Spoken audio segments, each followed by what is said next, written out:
Hello and welcome to the Lane 9 podcast. My name is Ben Weisel and I am your new host of this podcast, taking over for Brett. Happy to be with you today. And my first guest is a incredibly acclaimed runner from, I believe, New Zealand and Harvard, who has just won the 1500-meter championships at NCAA's a few weeks ago. Maia Ramsden, how are you doing today? Hi, Ben. Thank you so much. I'm good. So I'll try to read through your bio real quick.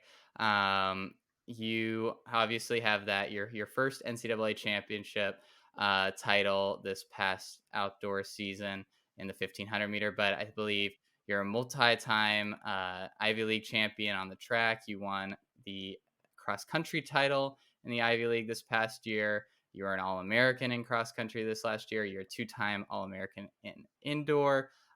You were 10th at the 1500-meter last year. This is just quite a mouthful. You show PRs of 408 in the 1500, 430 in the mile, 854 in the 3K, 1540 in the 5K. There doesn't seem to be an event that you do poorly in. So I guess I want to start with I read through a lot of the articles that have been written about you, some of the podcasts you've done previously, and it sounds like you have a really interesting path to Harvard in terms of you've been in Ethiopia, I believe, and New Zealand. So tell me a little bit more about your path to Harvard and kind of how your running journey evolved during that time. Yeah, so a little bit of a long story. My mom is from the US. She grew up in Connecticut, and my dad's from Aotearoa, New Zealand. And they met working in Vanuatu. My dad's a diplomat. Um, and then growing up, we kind of moved around. So I was in Solomon Islands, and then Fiji, which is kind of where I started running. They have a really big high school athletics track scene. Um, like biggest track meet, high school track meet in the Southern Hemisphere. It's a really fun time. And then finished up high school in Ethiopia, so definitely enhanced my love of running to be there. And that's kind of I was in an international school there, and that's kind of where I got recruited, and then came here for uni. So yeah. That's awesome. I guess do you feel like having those different experiences has really shaped like your experience of running? I mean, do you see things a little bit differently than some of maybe your other teammates, especially those who've just been predominantly in the U.S.? I think in some ways, I think kind of coming to the NCAA, it's an experience in of itself. Like, Hmm. especially now, I've been at school for a couple of years and in the NCAA for a couple of years, so I kind of feel like I've got a bond with all my teammates and other athletes here that definitely didn't grow up in the U.S. track system. So I had a lot of learning to do. Like, don't think I even knew what like New Balance Nationals was until I got to school. So those kind of things that I feel like many of my teammates share. Um, I learned, but learned pretty quickly. People have good stories to tell. So Of course, of course. So what drew you to Harvard, and were there any other schools that you were kind of looking at initially when you were trying to make that decision on what college to go to? yeah, so I was definitely looking in the Northeast Hmm. because my grandma lives in Connecticut, and so I'd never really spent. I'd only been able to spend time with her on holidays, so I thought it would be really nice to be able to spend some more extended time with her, which really has been great. So I kind of was focused on the Northeast, and I like school. Really enjoy school, so I wanted a place where that was also quite a focus, and kind of narrow it down. And then started talking to Coach Gibby, and really loved what he was doing here, and loved the vibe of the team. Yeah, I for me personally, it was an easy decision once it came down to it. Yeah, I think it's often a whirlwind process of looking at different schools, trying to talk to the coaches, trying to get a feel for how you're going to fit with not only the school but the team. And I mean, it seems like you've found a perfect spot for you. So let's fast forward to when you are with Harvard now. What was maybe like one of your first welcome to the NCAA moment where you're like, "Whoa, this is a little bit of a different level," or something that kind of surprised you a little bit as you got started?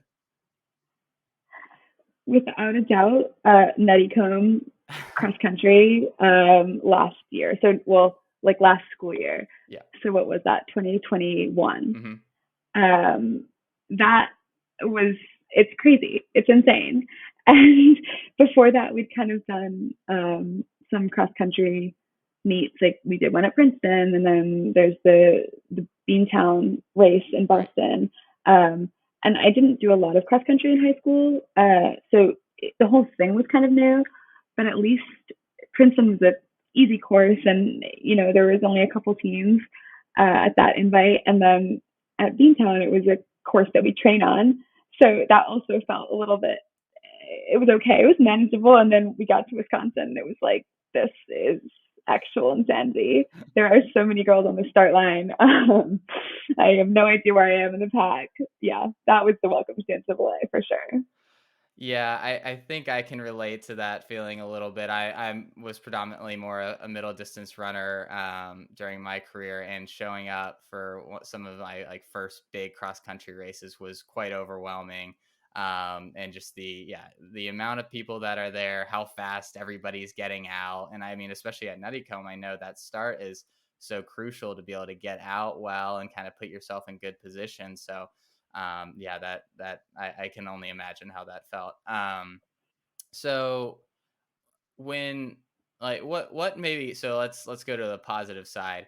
What race kind of made you feel like you gave you confidence that you could run with anybody in the country? Was there a moment where you kind of felt I'm at a top level now, and I can kind of hang with anybody?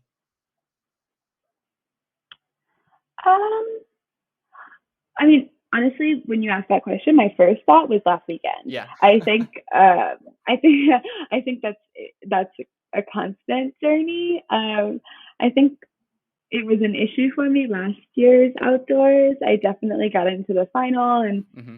was kind of like doubting my ability, and not even whether I deserved to be there, but just what you said, like whether I could hang with those girls. But I think honestly, I do think that's something that you always are battling. Like every time I step on the start line, it's like, oh yeah, like I can do this, and like without it's less of like taking people off a pedestal, I think, and more like putting yourself on it as well. It's like, we are all here on the same start line, meaning anyone has just as good a chance as anyone else. If two shows up on the day.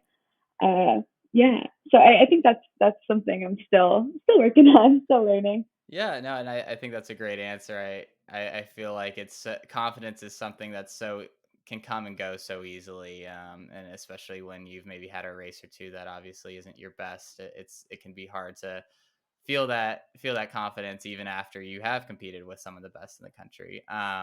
So go. We had talked about you on this podcast and in our writing as one of our favorites to win the indoor mile championship. And then obviously you come out and you do win the indoor or the outdoor 1500-meter title. So was there one of these championships that you kind of came into with a little bit more confidence, or I mean, you had great seasons. You had a great indoor season. Outdoor season, it seemed like you started a little bit later, but still had a couple good races. Did you feel more confident going into either one of those championships? I didn't know about confident. I definitely was happier and more and less nervous Mhm. going into outdoors. Again, something I think I've been working on over the course of the year, and every meet was better than the next. Like super nervous outdoors last year. Okay, I got a little better at cross this year. Got a little better at indoors, and then got better again outdoors. I think indoors we're a little spoiled in Boston. Like we have the BU track and have fast races at our fingertips all season. But if anything, indoors is a nice reminder Mhm. that kind of those descending order lists really don't mean anything when you get there.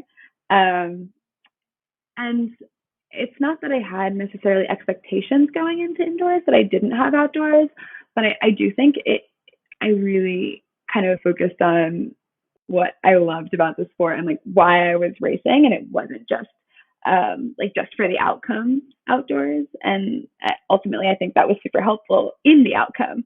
But yeah, indoors, I was pretty nervous. No, I understand that. I mean, you came in with the 4:30 at BU.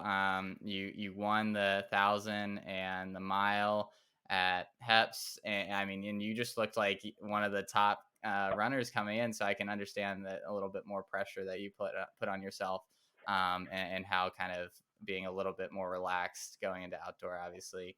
Had a lot of benefits, but you still ran really well at indoors to be able to be a double All American in the mile and 3K.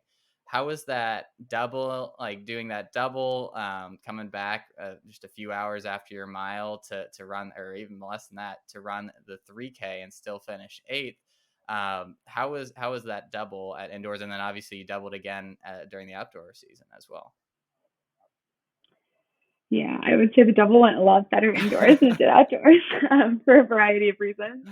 I think I wasn't necessarily super satisfied with the mile indoors. Like Yeah. again, not so much the outcome, but I kind of thought my clothes was a little not great, and usually that's kind of I something I am confident Mhm. in. Like there's always things I feel like as runners that we think we're better at or worse at. I know where my strengths lie. I feel like usually and where what are things I need to work to improve. And kind of felt like that was something I usually could count on as being a good part of my race, and didn't really feel that way about it indoors. So then I was pretty fired up for the 3K, but also there weren't that many stakes. Mhm. I I had just run a mile, so it was like whatever happens, happens. We're gonna give it a go. We're here. It's not that. It's like 2 hours more of my life. Um, and then outdoors, didn't anticipate having to like or the kind of adrenaline that was going to come from the result that we got outdoors. So like, and also there was just a lot of there was media and there was the podium, and then had to kind of regroup to get back on that start line, and it was so hot. Um, and all of those factors, but mostly mental, I would say, more so than physical, meant that I got on that start line, and I I was not necessarily prepared to race again. So um, yeah, it is what it is. It happened. Don't know if it's a double I'll do again outdoors, but I'm glad I did it once. I totally get that. The Austin heat looked brutal. I can't imagine running a 5K fresh, much less coming after the double. I was watching, I think, your post race interview, and it was funny because it looked like you kind of got whisked away from the media after your mile or your 1,500-meter victory, and they're like, all right, you got, was that your coach telling you you're like, hey, we need to cool down or warm up or? Yeah, that was my coach telling me I needed to get a move on to go cool down. Oh, that's funny. That's great. So you briefly mentioned how as runners we all kind of have a certain confidence in certain parts of our racing ability or our certain strengths. So as a 1,500-meter runner, do you feel like you're more you favor like the sit and kick races? Do you like the obviously the this championships went out pretty quick, the final time being 4:08, very quick. Do you like to see those kind of quicker races where you kind of just hang in there for a little while and then pour on the speed at the end? Is there particular kind of I mean, for me, I always like the sit and kick. I always had great confidence in my ability to kind of finish strong. But is there a certain kind of race that you tend to favor? I feel like personally, although I think my coach would push back on me even saying this, I not necessarily, but I think he'd just be like, you can handle Yeah, any of situation. Like course. you'll be fine. Um, that's his job. But I I probably like it better when it's fast from the gun. I think definitely we do a lot of strength Hmm. work, and like I trend 15 to 5K. Unfortunately for myself, I would rather probably run the 8, but don't think I've quite got that kind of turnover. So yeah, because of that, I like it better when it's just a fast, even race. Hmm. But again, hoping to get better at the sit and kicks as well. They're a little more stressful when it's fast. you just kind of go with it, and Uh, the race is over yeah. before you know it. Whereas the in kick, you got to be like you're waiting. Absolutely. I mean, the contrast between the men's 1500 meter this year and the women's 15 was incredible. I mean, you saw in your race, I mean, Tui really strung out everybody, and it was just really quick, and everybody was kind of very much in a line. And then on the men's side, no one really wanted to take it, and there's this huge bunch of people at 400-meter go, and it just seemed like chaos. And so I can only imagine how stressful that was for everyone in that race. But I'm curious. So after your prelim, you looked great in your outdoor prelim in the 1500-meter. What were your thoughts going into the final? Did you kind of what were you seeing, or what were you and your coach thinking was going to play out? Did you expect Caitlin Tui to really push the pace like that, or what were your expectations coming into that race? Yeah, I mean, I think we thought it was going to be fast just because it was a super deep Hmm. field, and like almost everyone going into that final had run under 410. So at that point, so it was like it, someone was going to take it. Like I think, mm, given the given the way that the NCAA has looked this year, and like how many times, and a lot of the girls in the West region also had run under 410 more than once. Absolutely. So it was like, oh, well, if they can do that, they may as well. And so, yeah, we knew it was going to be fast. And kind of the plan was really just to go with a pace at in the first half that felt sustainable, not comfortable, but sustainable. I think they ended up going out the first couple of girlies probably in like 64 maybe, which I would love to be able to do and maintain, but don't think we're quite there yet. So I kind of knew that. And then also, I think that something I've been working on, like as one of the parts of my race that I'm not super confident in, is like moving up the field as I go.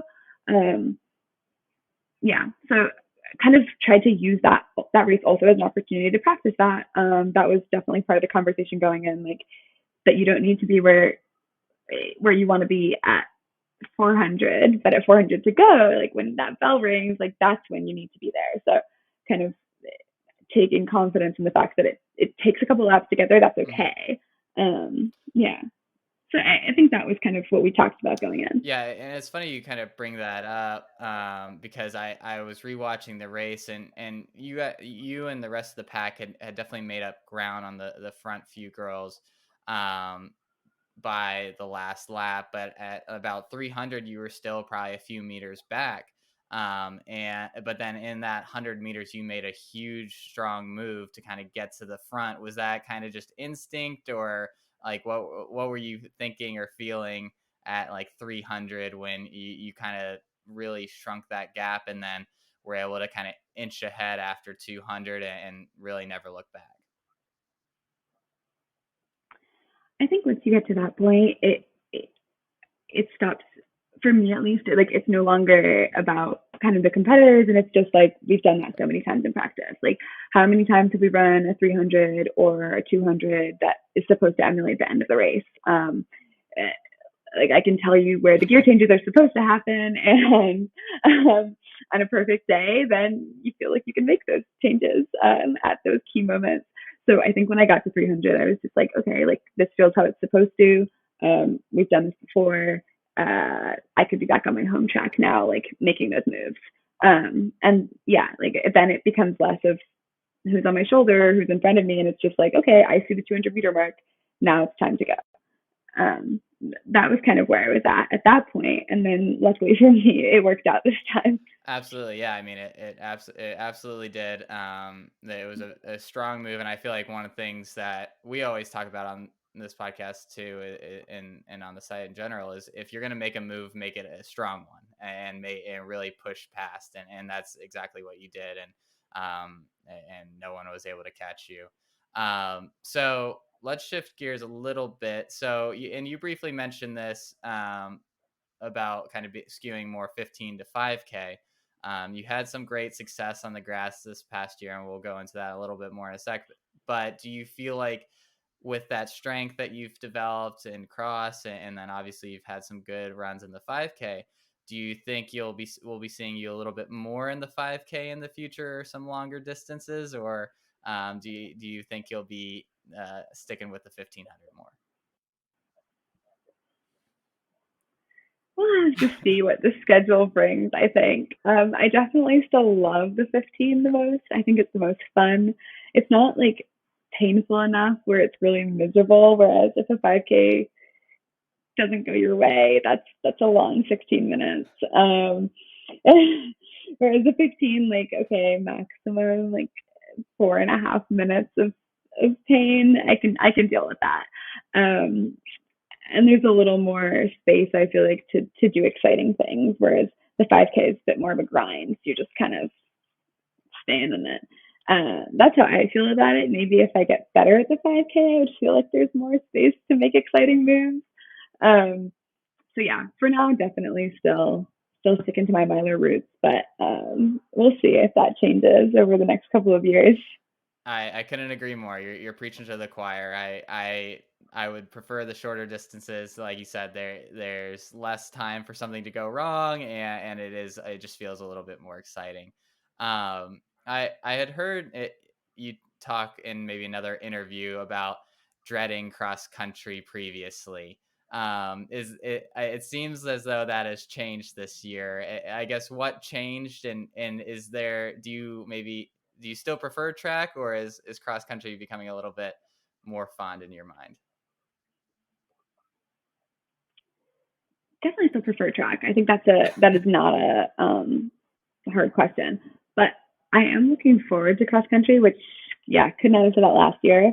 I really like my first year. I really enjoyed the Mhm. team aspect. I think that part is super fun, and it's fun to like find your teammates in the race and have it be kind of a shared thing in that sense. But the racing itself was just so painful my first year. Um, and then, yeah, this past year it was better.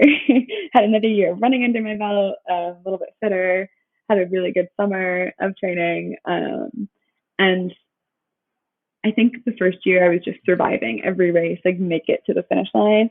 And then last year I was able to actually get into the race, and there does become a point where you're kind of hunting people down or fending people off, and that's the fun part of racing. So once I got to that stage, it's super enjoyable. Absolutely. And I guess regarding the team aspect, do you guys have any, or have you thought any bit about the fall, about team goals, or personally about what you all want to accomplish in the next few months?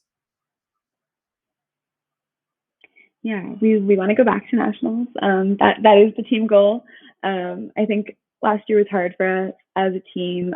We lost up to like very strong seniors who were Mhm. awesome role models. Like they graduated, as such is life. But kind of we then ended up with quite a young team, and especially because of the pandemic, there was no seniors at that point who had been there pre-pandemic, or we had one, and she really was super amazing for all of us to lean on. But it's hard. It's hard with a young team, and so I think next year, like we're returning almost everyone, and we're really ready to go. So Northeast region, watch out! We're coming. We're excited. Yeah, I think that's really the goal. Yeah, I mean, you Yeah, all were fourth, if I'm correct, in the Northeast Regional last year, and with, like you said, with a very young group. I mean, I was looking through to see if you returned everybody, and I mean, like you said, it looks like you do, and it was a lot of not just like sophomores, juniors, but like freshmen, sophomore, and so I'm sure that's exciting for you all in the next few years to be able to kind of build with that same group. Um, because yeah, I think the team aspect of cross country is obviously makes it so much more interesting. You're with the same people day in day out in practice at the meets. It's not like you're divided up between different meets or races during the track season. You mentioned earlier, and I had heard you say this before, that you really enjoy school and would like to do, maybe look to do graduate school somewhere with your fifth year of eligibility. Is that still the case, or is that perhaps changed a little bit with your past success the last year?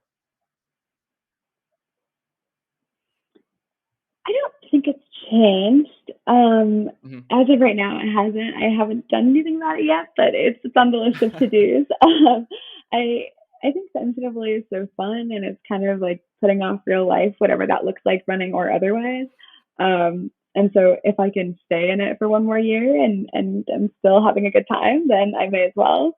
Yeah, so it's definitely the plan. I'm sad. I love my team. I love my coach. I love being here. So I'm sad that I can't stay here for a fifth year. And if I would, yeah, if I could, I totally would. But I'm also like looking at it as an opportunity to try something new, be in a new space, new place, with new people. So it's an exciting opportunity. I Yeah. totally get that. I spent 6 years using up all my eligibility because pushing off the real life, and you get to run and be with the team and go to school.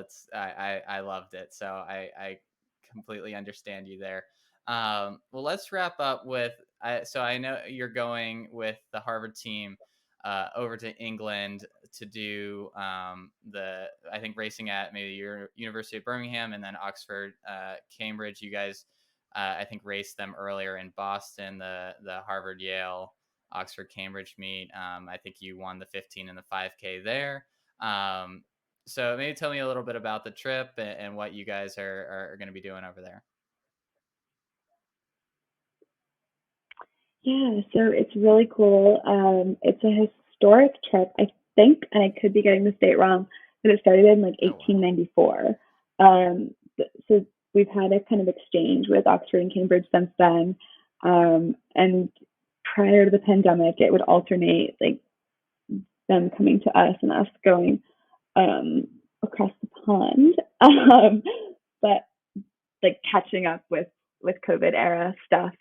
We got to host in April, and then we get to go over there tonight. We're flying out, and it's a meet, and people are trying to win races, but it's mostly a an exchange to kind of see how they do college, and for them to see how we do college, and hang out and some team bonding. Yeah, there's like a banquet afterwards, and we get to chat with people doing things kind of like us, but a little different. So it's really cool. I'm very Yeah, that's excited. awesome. I'm sure. I mean, have you ever been over there during all your world travels before you came to Harvard? Have you been over to England area? Yeah, my Okay, boyfriend's from Scotland, so I visited him there, but I've never been to like okay, London or England itself. So yeah, I'm really excited. New country. awesome. Yeah, I'm sure that'll be a great experience. I'm excited for you all to be able to do that. Any other racing on your schedule after that? Are you going to be kind of taking a break and gearing up for the fall? At this point, taking a break and gearing up for the fall, I think something that our program does really well and Coach Gibby is super big on is kind of like our long term sustainability. We eat a lot, we sleep a lot, and part of that is making sure we get some good rest. And the NCAA season doesn't always allow for that. I thought my season last year was long, and this year there was like an extra couple weeks at the end of cross and an extra couple weeks indoors, and it's fun, but I'm tired, and so I'm ready for a little bit of downtime, ready to regroup, and then super excited for cross to start again. So I want to be fit and ready to go for that. I completely get that, and I think you have you will have a well deserved rest after, like you said, a very long season, um, ending on the highest of notes with your 1500-meter title. I really appreciate you taking the time to talk with us, Maya. This has been a great conversation. It's been awesome to learn more about your career and kind of your goals moving forward. So really appreciate you taking the time. Any last note that you want to kind of put out there before we wrap up? So thank you so much for having Alrighty. me. Well, thank you so much. And for everyone listening, we'll hopefully have more episodes and more interviews on the Lane 9 with you shortly. But thank you to our guest, Maya Ramsden, today.